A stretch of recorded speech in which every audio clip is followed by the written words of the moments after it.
This is Will's Band of the Week for July 10th, 2016.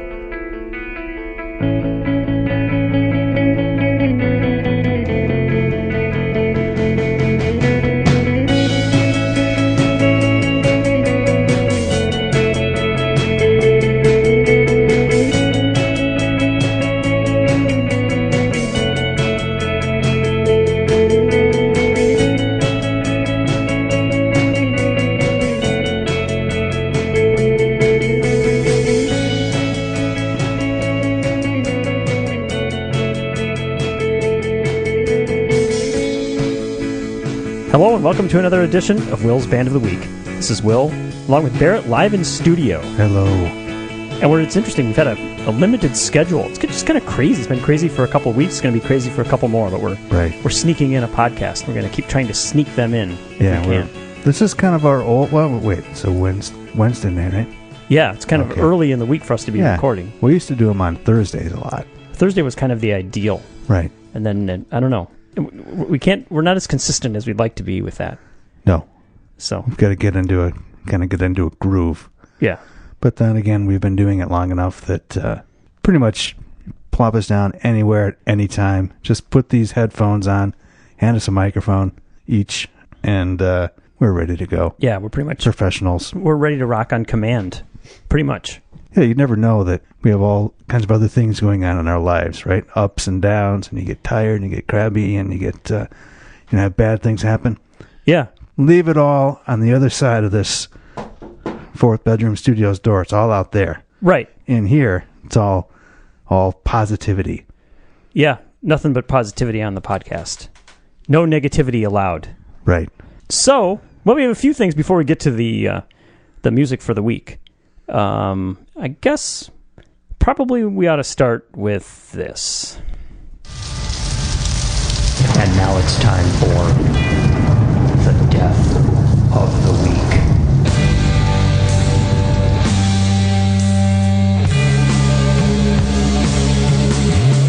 Barrett will introduce the death of the week. Yep, this week Scotty Moore died, and a lot of people have never heard of Scotty Moore. Maybe most of our listeners, but he was the original guitar player for Elvis Presley. So you might be asking yourself, that guy was actually alive? Because that was 1954, 62 years ago, right? Wow. So how long did he play guitar for Elvis? It said from 54 until the early Hollywood days. So 62. Something like that. So was he on the recordings and playing live? That I don't know. Probably. I mean, it seems like that's the way you would have done it back then. And is it fair to assume that this guy would have been, super rich because he played with Elvis? I don't know that either. Should be. You would think so. Yeah, because if he has any credit on any of the writing of the songs, then, Yeah, but I don't know if he does. Elvis didn't have any credit for the writing. Probably the record company. He didn't write anything. Yeah, that's true. But, and plus the record company probably, stole everything, right? That's true, yeah. The big bad record company. Yeah, Scotty Moore. He played guitar for Elvis. So, let's highlight some of the guitar work of Scotty Moore. One would have to presume he was playing guitar on this song.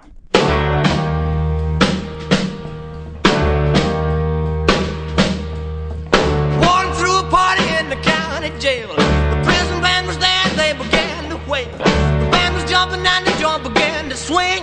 You should have heard this knocked out jailbird sing. Let it rock, everybody let it rock.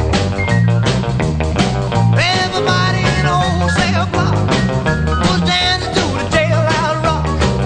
Spider Murphy played his tenor saxophone. Little Joe was blowing on the slide trombone. The drummer boy from Illinois would crash, boom, bang. The whole rhythm section was a purple gang. Let's rock, everybody, let's rock. Everybody in the wholesale block was dancing to the jailhouse rock. Number 47. There's some classic Elvis. Yep, that's a big one. Yep. Now you were saying that you knew of a deep cut that we could play. Yeah, I picked up a couple of early Elvis Greatest Hits CDs, like at Monroe Street Days or something, for $1 or 50 cents, and listened to a couple of them. And one song that I remember liking from that, I'm going to choose one called "That's All Right."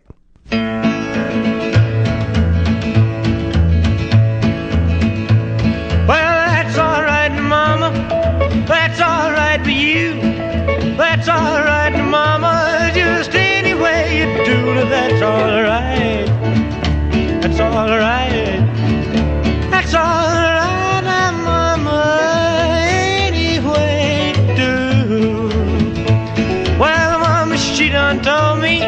Papa done told me too. Son, that gal you fooling with, she ain't no good for you. But that's all right. That's all right. That's all right, Mama. Any way you do.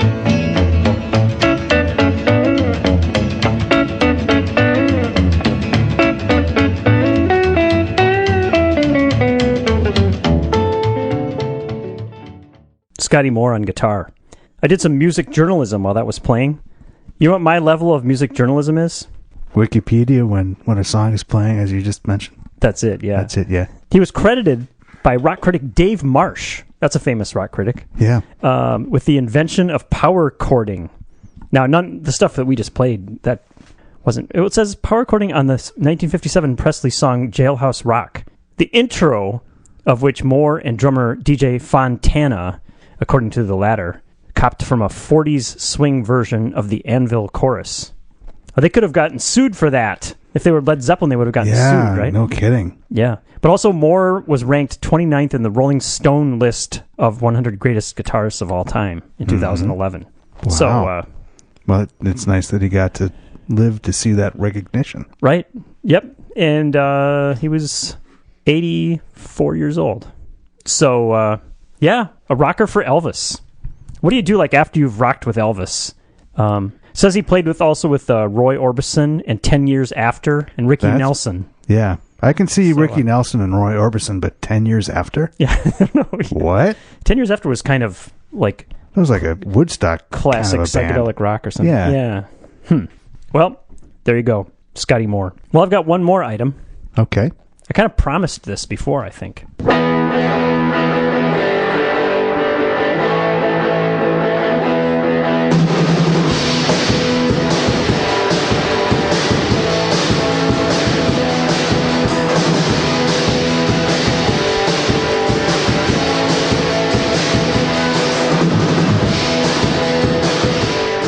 Yeah, it's a live report. Well, of course it is. Everybody recognizes that music. They're just, when they hear that, that's why we do it. It's anticipating, right. We're trying to activate that Pavlovian response. I think that's what it's like, yeah. Makes their ears water or something like exactly, that, right? Right. So we went on location all the way to the West Coast to San Francisco. And Real Estate was playing out there. They were playing, I forgot whether it was 2 or 3 nights. I think it might have been 3 consecutive nights. They're kind of like warming up their band. They're going to have a new album. I can't remember if they said it's already recorded. Might be. And the other news was that their guitar player, Matt Mondanelli, he left the band. He's focusing on DuckTales now. Remember that? He had DuckTales as a side project. Wow. I mean, he is... That is going to be a drastically different band. He's a pretty integral part of the band. So that was an interesting thing about this, which is they have a new guitar player replacing him named Julian Lynch. And if you remember from that Madison. Name, he lived in Madison for a while. Yeah. But anyway, it was very interesting because it definitely did look like he was trying to kind of feel his way into the band. And they didn't have him super high in the mix, So it was almost like these were his practice gigs. Right. But it was in a cool venue, an old church, and they sounded pretty good. I think their set list could have been a little bit better. And of course, I've seen them already. This is at least the 3rd time, maybe 4th time I've seen them. So did Julian Lynch kind of mimic that? I mean, he would have to, right? He's playing all the guitar parts. He kind of, those lead guitars that noodle all over the place, you know. I think he was mostly trying to play the same stuff that Matt Mondanelli played, but I think he was maybe trying to put his little, you know, personal input into it, you know. Right. And it sounded like he was still just kind of feeling his way. But it was pretty cool. It was a cool thing to see. And, yeah, if you ever see a show at the Chapel in San Francisco, if you can, I recommend it. Cool place. And here's the side note. The guy who invited us to his winery, like, what was it, 3 years ago? Yeah, 2 or 3. God, what a nice guy. We were like, I really wish we could take advantage of that, right? And I saw on their list that they, like, a couple nights later, they were playing at that winery. And so if that guy still listens, I want to apologize, but our schedule had us going the opposite direction at that part of the week. We just couldn't quite work it out. That would have been cool. Yeah. Remember, he was going to give us some special treatment, give us some nice seats and things like that. Right. Probably we'd probably do the podcast live as an opening act, maybe. Oh, whoa. Did you see that Michael Feldman from Public Radio, they canceled his show, but he's going to revive it as a podcast and record it at the High Noon? Oh, really? That's what they're going to do. So I'm thinking they should have us open for them. Oh, for sure. Oh, no, wait. Us open for him? Yeah, well, I guess you're right. He'd open for us. He would need to open for us. Misspoke there, but yeah, I do like that idea a lot. Yeah. So, what do you think about that show? I kind of don't get it. I don't like it. Yeah, I don't know. I've tried to listen to it, and I just can't really quite connect with it. Now, maybe it's just sort of my knowledge base is not quite the same as their whole audience. I'm not sure. I mean, it's like aggressively wholesome to the point that it's hokey. And Michael Feldman is just always trying to sound very witty. And, I mean, he's making jokes, so that's the idea, but... Yeah. He's got like this erudite manner about him that rings hollow with me. I just don't like it. Yeah, I haven't even listened enough recently to even be able to like analyze it to that level. But I think I'm with you on it. So, but again, our standards are so high that like you think of like another podcast trying to live up to, right? You know what we're doing would be pretty difficult for anybody. So you can kind of feel for them, right? Right. Yep. So. All right, that's the music news, the live report. And should we go to our featured bands now? Let's do that. I can't think of anything else that we would do. Right. You know, we are so spontaneous. We didn't even talk about what order we would discuss these bands. We didn't. Because it's whatever comes to us at the moment. Like, right? I literally have no idea. Yeah. Okay, I'm going to say that we aren't like the cool rock media where we always have to immediately focus on the new thing, right? Let's talk about the veterans first. Okay. We got some... Case, Lang, Veirs. Right. That would be Nico Case, K.D. Lang, and Laura Veirs. Right. We have talked a lot about Nico Case and Laura Veirs on the podcast. I don't think we've ever talked about K.D. Lang, have we? I don't think so either. And, I was familiar with K.D. Lang. Yeah. But I wouldn't have been able to tell you a song that she did, and I don't think I would have recognized her voice. Yeah, she had that one album, I don't know what year it was. I think it was even in the late 80s with like Constant Craving on it and stuff like that. Oh, I remember Constant Craving. Yeah, that was kind of like... It was huge. That was like the biggest hit she ever had, right? Big. Yeah. And then she released a follow-up, I think it was called All You Can Eat, and nothing else ever caught on the way that album did, and I wish I could remember the name of it. But that would require me to use Wikipedia. Yeah, that would be some pretty detailed music journalism to do right now. While you're doing that, the name Case Lang Veirs has slashes between the names, which I think is going to like totally throw anything off. Like if I try to put it up and give it that name, it'll probably just completely freak out. So I'll probably put it up there without the slashes. Right. So I just want people to understand the lack of perfection in this. But here's a funny thing. When somehow when I downloaded it onto my phone, it divided it up, and half the album was under the band name Case Lang Veirs with the slashes and no spaces, and the other half of the album was a different artist name, which was Case Lang Veirs with spaces in between the slashes. Yeah, well, that's you know, when you're making up the name of your band, you really got to think about stuff like that. Yeah. You know, like if we called our band the Tennis Rackets, some people would look up RACKETS. Others would look it up with the CQU spelling. So that's true. Yeah, that's something that's pretty important. A little more background on this. I think it was sort of the lead person of the three in the project was Laura Veirs, and her husband, Tucker Martine, was the producer of the album. Wow. And it sounds very, very well produced and clean and good. I think it's well produced. Mm-hmm. You know, well produced in a good way, not overproduced. Like, it doesn't sound like Bohemian Rhapsody, right? Right. It doesn't sound like a Roy Thomas Baker thing. No, nice. I can't believe you pulled that out. That's very good. All right. Do you have an idea of what we should start with? Well, let's try to pick one. I think the second song featured, as soon as I say it, I know it's going to be wrong, but I think that was a Katie Lang showcase. So let's see if I'm right. Okay. It's called Honey and Smoke.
You were right.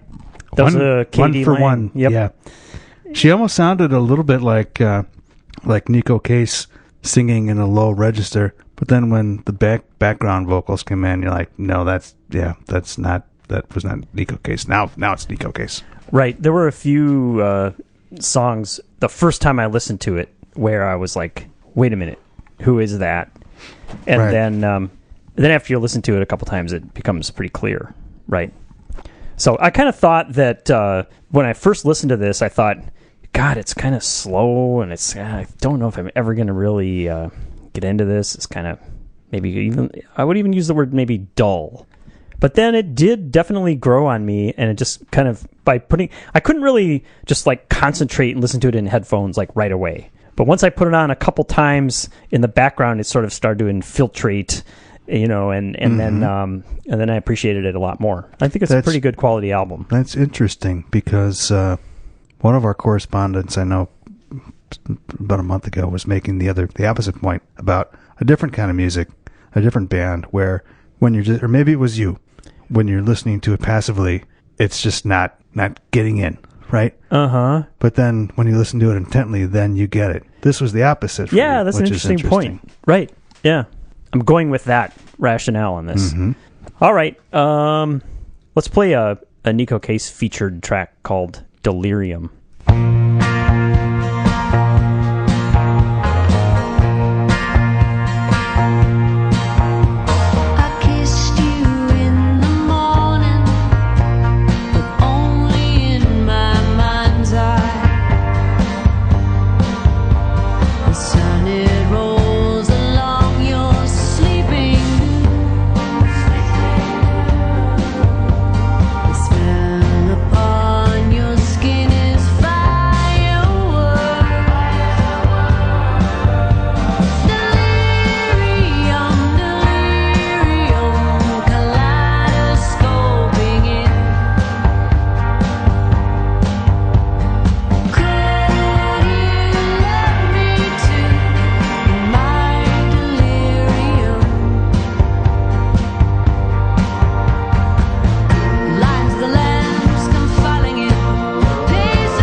Nico Case, the unmistakable vocal stylings. Yep. Right? Pretty unmistakable.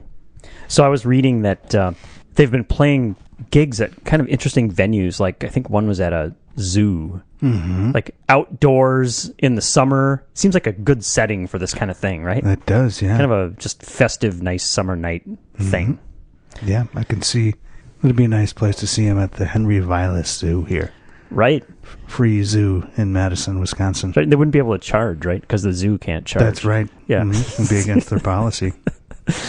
Yeah. That's a good thing if you want to come to Madison and go to the zoo. The people that gave the land to the, I don't even know who owns it. It's a county. I think the county does. Yeah, Well, it's just... But when they gave the land, right, the condition was they could never charge a fee to get into the place. Right. So it's kind of cool. It's a free zoo. It is cool. Yeah. And some people have a problem with zoos, though. Yeah, that's true. That's true. That might be a legitimate gripe. But, I think it's regarded as a pretty good zoo for, a city of our size, right? It's if you live in some big city in the South that has, like, an incredible zoo, then you could be, like, kind of snotty and arrogant. Right. You could say, well, this is just a small town This zoo. is not the San Diego Zoo. Right. Probably not Atlanta. Probably not, a lot of places. But still, I think it's pretty good, right? Yeah. I mean, it's like you can go there and see a rhino, right? Do you need to see every kind of rhino? Just one. Just one should be good enough. Just one. And then you just know. Some of them are bigger. Maybe some of them have, like, extra horns or whatever. But, that's a rhino. That's good enough. Exactly. Yeah, and they've got polar bear or two, right? A couple of them, I think. Yeah, I think so. Got some couple of big cats. Big cats, yeah. They've got, giraffe, like a lion and a tiger or two, maybe one of each. Yeah. Zebras. Yeah. That's really pretty much. And seals, penguins, snakes, birds. So what more do you need? We're just like the Madison Chamber of Commerce. Did we mention the monkeys? We didn't mention those. Lots of monkeys. No. They could come to Madison, go to the free zoo, and then maybe a free taping of the Will's Band of the Week podcast. Think about that. That would be something else. And then afterwards, we could show them, take them down to the terrace and have a beer and watch the sun go down. Yeah, sample some Wisconsin craft beer. Boy, what could be better? I think it's... Maybe we need to have a contest. Like, everybody send in $5, and then we'll draw somebody's name, and then, they're going to have to pay for the flight, or maybe they can drive. Yeah. Pay for the hotel and all that, and also buy the beers when we're down at the Union, but they'd be able to come and watch us do the thing. Did we ever talk about... You're talking about them paying for the flight. Did we ever talk about the whole Steve Miller ranting about the Rock and Roll Hall of Fame? Briefly, I think we just mentioned that he had he had a beef, right? Because I was reading a little bit about him recently, because he played in Madison at they have this old remodeled soccer field called Brees Stevens Field. They've started to have some outdoor concerts there. So they had Steve Miller there, and I was participating in this online discussion, basically being a total music snob and just saying that Steve Miller is just bad. I just it's part that I don't think his music is that good, and it's part that it was so oversaturated in the radio market, 30 years ago when I listened to the radio. Right. And even now you could just turn it on and still be on. And like the university band plays Steve Miller songs. It's just I just can't take it anymore. He did take some classes here. I think that's the connection. Right, he's got a Wisconsin connection. So, well, anyway, so in the context of this discussion about Steve Miller, somebody mentioned this was an aspect of his Rock and Roll Hall of Fame gripe that I don't think I had heard before. But they were saying that they made the band members pay their own way to get there, and some of his band members couldn't afford to even go to the thing, the performance. Right? Wow. Isn't that ridiculous? Like if they lived in, I don't know, L.A. or something, I mean, you'd be talking, it's $1,000 trip, Right. I don't know. You still should make enough money if you're Steve Miller's guitar player, I would think. You would think so, yeah. So I don't know, but it just, so I don't know the details, but it just seemed like it was like they were super cheap. Like they wouldn't even just pay basic expenses. Right. So. Wow. Yeah. Our listeners aren't like that. Our listeners would gladly pay the expenses to come and see us, though. That's the thing, right? Mm-hmm. Like if they had the privilege, if we honored them, like for example, what if we put a band in our top 10? I'm sure they'd gladly fly out here at their own expense to discuss it on the podcast. Right. They wouldn't expect us to pay. Maybe they would fly us out there and make us do it at their place. Yeah, that could be. Put us up for the weekend, right. But yeah, that would be kind of lame. I think they'd have to make the trip. Yeah, I think so. Yeah.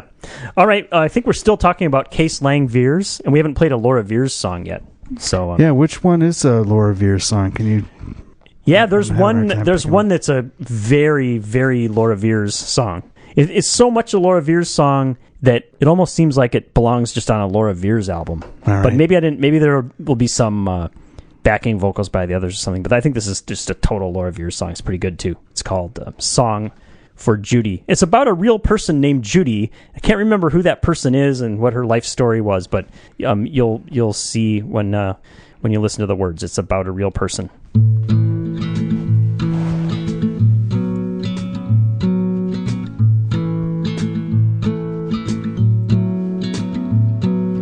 You wrote the kiss and it is beautiful. I can listen again and again. You never really got a break from the car wrecks and the pain. You love the sons of the pioneers and the Hollywood cowboy stars. You were just trying to put a hand to where we are. Where we are. Where we are. Living in a 55 Cadillac, 5 people sleep in shifts, robbing liquor stores and going back with the cash and rolling in it.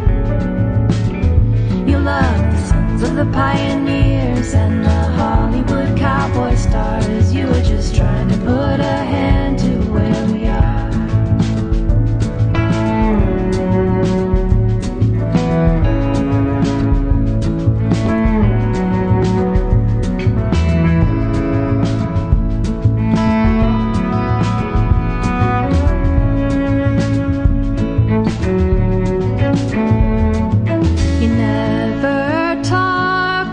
about your past, about the drugs and walking in the streets.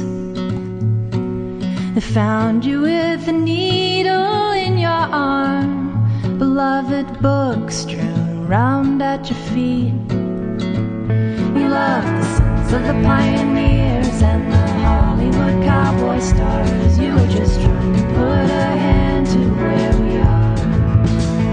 You love the sons of the pioneers and the Hollywood cowboy stars. You were just trying to put a hand to where we are.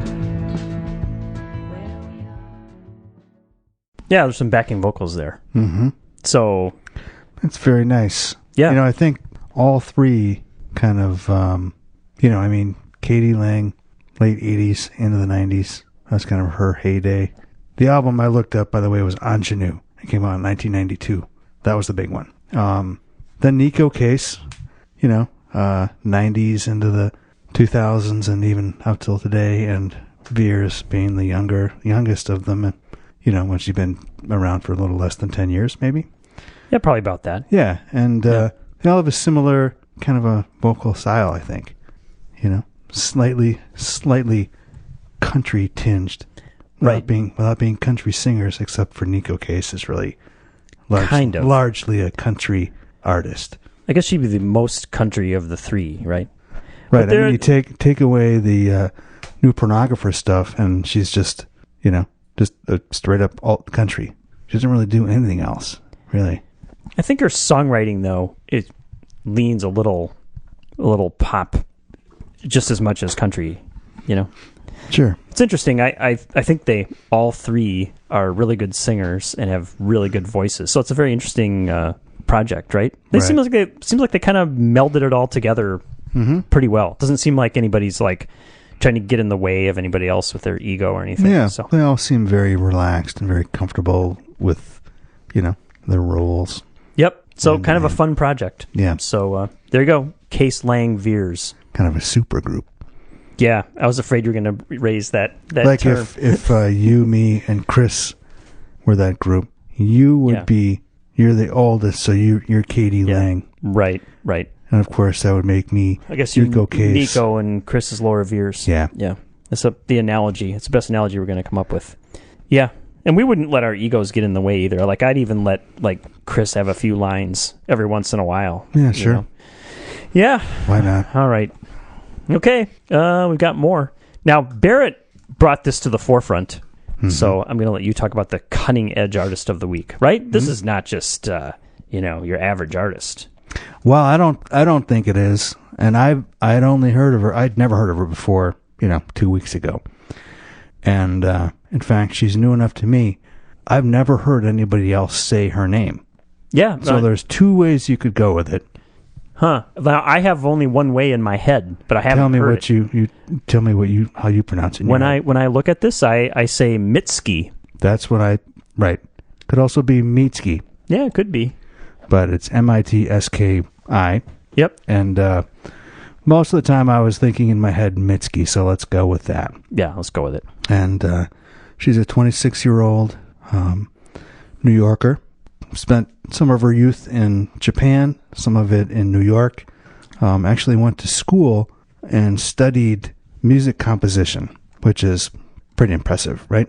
Yeah, that is. So most songwriters that we are listening to tends to be just like some dudes playing guitars and just kind of jamming and like coming up with some ideas, and there you go, there's a song. yeah. But maybe you can be a judge for yourself, but I think the music is very, very carefully put together and finely crafted. So I think the best song on here by a good margin is called Your Best American Girl.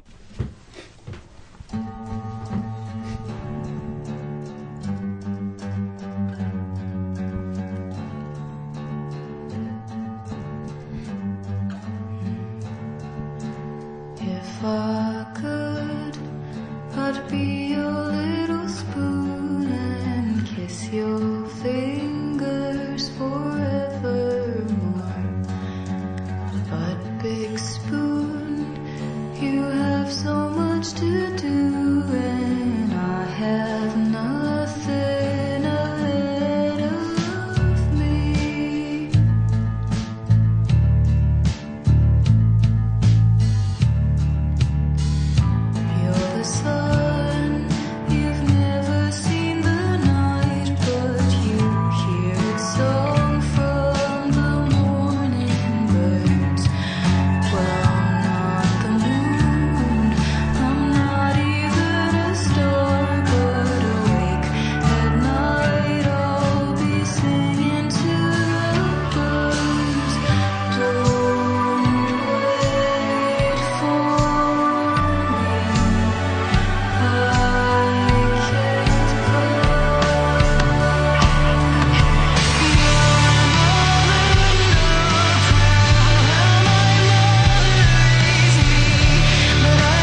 That's Mitski. The album is called Puberty 2.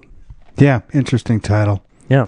But that song, she's of mixed ancestry. She's got a Japanese mother or father and an American, on the other side. And in interviews that I read, she said she never felt fully in one side or the other, which is probably a common thing. And this is a true story about her falling in love with somebody. And, this guy was like the all-American guy, and she was trying to be the best American girl, and she just kind of fell short.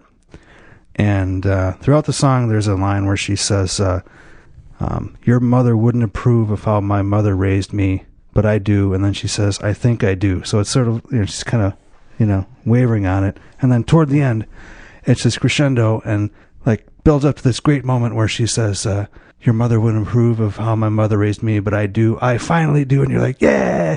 And it's like big guitars. And then it all kind of drops away again. And then she goes back to saying that she thinks she does. And it's really sad. Wow. Now that's just a completely, I never thought through the lyrics like that. So that's a song where it's a total, the effect is dependent on the words kind of. Yeah. So to Wow. me, I don't know, that's my favorite song that I've heard all year. Pretty cool. Yeah. So there you go.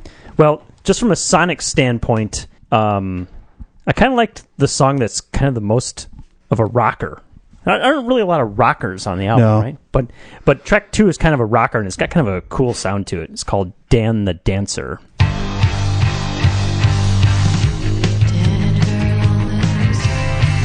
From leading day to day, hanging on to a cliff that stretched him every day.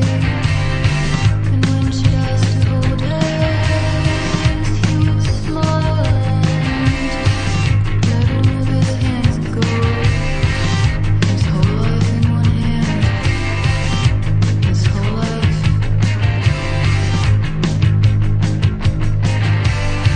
And when he'd say goodnight and leave her doorstep, he'd use his last strength to wave back.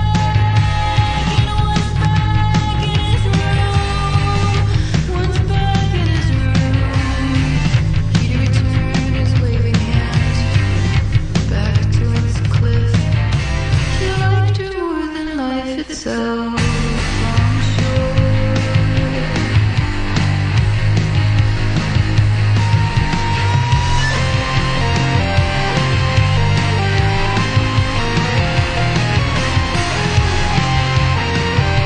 Kristen had never danced outside of his room when no one was home, and he would stop to hear the door. So when he moved with you and felt his body let go, of course you couldn't know it was you and you alone that he had shown his bedroom dancer to. Shown his bedroom dancer to. Shown his bedroom dancer to. Shown his bedroom dancer to. Shown his bedroom dancer to. Shown his bedroom dancer to. And he would never tell you that it was his first time. Dan the Dancer. That is a good Yep. one. Yep. I don't have an analysis of that one. I don't understand it. I didn't do that either. Can never rely on me for the lyrical analysis. Only on rare occasions. Yeah, that one. I will tell you this: that all of she doesn't have a band. It's just her. She and the producer played everything, and they're going on tour. So I don't know. They must have put together a band. Must put together a band. You know the other thing about the tour? What? Japanese Breakfast is touring with her, which is one Really? of my favorites so far of the year. Yeah. Really? Which is kind of because cool. she's playing at Lincoln Hall in Chicago on July 20th. That'd be pretty cool. I think I want to go. July 20th. It's a Thursday. Oh, it might be boy. it might be the Thursday leading into Lollapalooza, because I think Lincoln Hall likes to have some pre Pre-Lollapalooza. not Lollapalooza, maybe either that or Pitchfork rather. That's what it would be. So I think that's what they try to do. Yeah. So I'll keep an open mind on it. All right. I think that's going to be a busy time. It might be difficult, but we'll see. Cool. Mitski. Let's play another song. Okay. You got one? Yeah. Another. Based on the songs that we're playing, you'd think a lot of this is rocking pretty hard, but there's a lot of really quiet moments too. But I'm going to pick another kind of a rocking one. It's called "My Body's Made of Crushed Little Stars."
We're not going to get sued. There was actually 15 seconds left. Good. All right. Or, as we always say, we could get sued, and that'd be a good thing, right? That would be a good thing. Yeah, it'd be fun. Okay, just one editorial remark.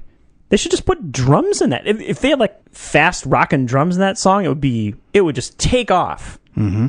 It's still cool, but Yeah. I like the interesting guitar sound they get. They kind of just made it kind of messy and Right. kind of cool sounding. One thing, every time I've listened to it, there's a part where she'll say, "Kill me in Jerusalem," and then she either takes a really harsh breath or it's the sound of like a finger going over some acoustic guitar strings. Every time I can't figure it out. Huh. So I don't know. Anyway, so other than that somebody should be pounding on the drums, still, pretty good. Mitski. We're going to call her Mitski. I hope we're right. I think we're probably right. yeah, I just don't know. Is her name actually Mitski? Yeah, her last name is I can't remember. Her first name is Mitski. Mm-hmm. Interesting. Yeah, All right. So those were some good picks, right? $0 worth for sure. I think so. Yeah. Right? Yes. Yeah. And especially the listeners couldn't tell, but we came in here after playing some unbelievably high level, high energy tennis. Yeah. For 45 minutes. It was a pretty high level. And it was high humidity. It was. And I can't believe we didn't break at least a couple of those tennis balls.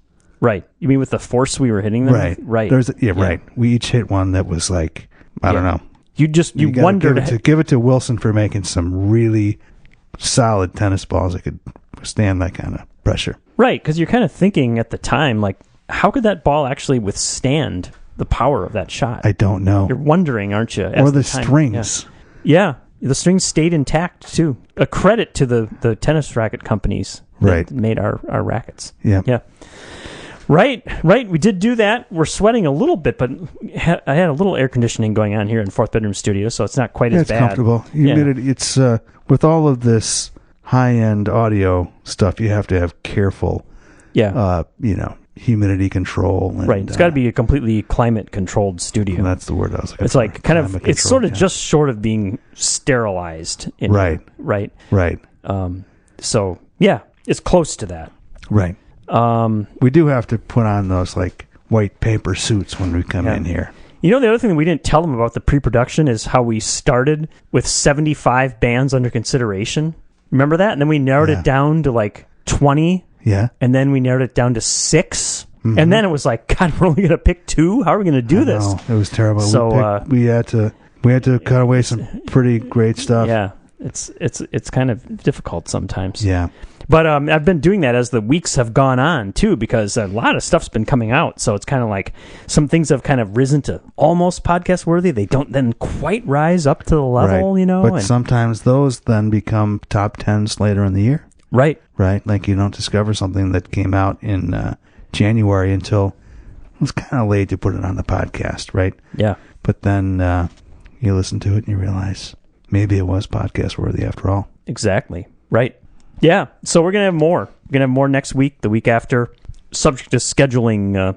But I think we can do it. Let's try to do it. We can do it. Yeah. Okay. We don't need to just blather on like we usually do for an hour, right? We don't have to do that.